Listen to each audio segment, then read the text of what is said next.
যারা নবীগণকে গুনাহগার মনে করে তারা দাওয়াত দেয়, কয়, আসুন সব মুসলমান ঐক্যবদ্ধ হয়ে যায়। ওনারা ইসলামের নাম দিয়ে ইসলামকে ধ্বংস করছে।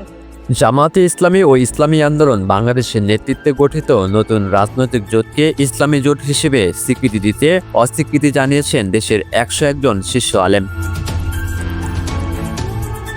বৃহস্পতিবার গণমাধ্যমে পাঠানো এক যৌথ বিবৃতিতে তারা এই জোটকে ঈমান আকীদা পরিপন্থী এবং নিছক একটি নির্বাচনের সমঝোতা বলে আখ্যা দিয়েছেন। বিবৃতিতে আলেমরা কঠোর ভাষায় বলেন, ঈমান ও আকীদা বিসর্জন দিয়ে কেবল নির্বাচনী সমঝোতার নাম করে গঠিত কোনো জোট কখনোই ইসলামী জোট হতে পারে না। তথাকথিত এই জোটকে ইসলামী জোট আখ্যা দিয়ে দেশ ও জাতির সঙ্গে প্রতারণা করা হচ্ছে। ইসলামী রাজনীতির মূল লক্ষ্য কেবল ক্ষমতা অর্জন নয়, বরং দ্বীন রক্ষা ও আকীদা সংরক্ষণ। আলেমদের মূল আপত্তি জোটের অন্যতম শরিক জামায়াতে ইসলামীর আকীদা নিয়ে। বিবৃতিতে বলা হয়, যারা নবীদের নিষ্পাপ হওয়া স্বীকার করে না এবং সাহাবায়ে কেরামকে সত্যের মাপকাঠি মানে না, তাদের সাথে ঐক্য করা ইসলামী চিন্তা চেতনার সুস্পষ্ট লঙ্ঘন।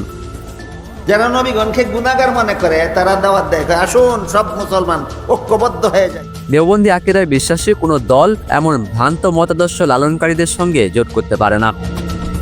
আল্লামা শাহ মুহিবুল্লাহ বাবুনগরী, মুফতি আব্দুল মালেক, আল্লামা নুরুল ইসলাম অলিপুরী সহ দেশের 101 জন বিশিষ্ট আলেম স্বাক্ষরিত এই বিবৃতিতে সাধারণ মানুষকে সতর্ক থাকার আহ্বান জানানো হয়েছে। তারা বলেন, কোনো জোটের নামের সাথে ইসলাম থাকলেই তা ইসলামী দল হয় না। এর জন্য আহলে সুন্নাত ওয়াল জামাতের বিশুদ্ধ আকীদায় অনুসরণ জরুরি। তাই বিভ্রান্তি এড়াতে এই জোটকে বর্জনের আহ্বান জানান তারা।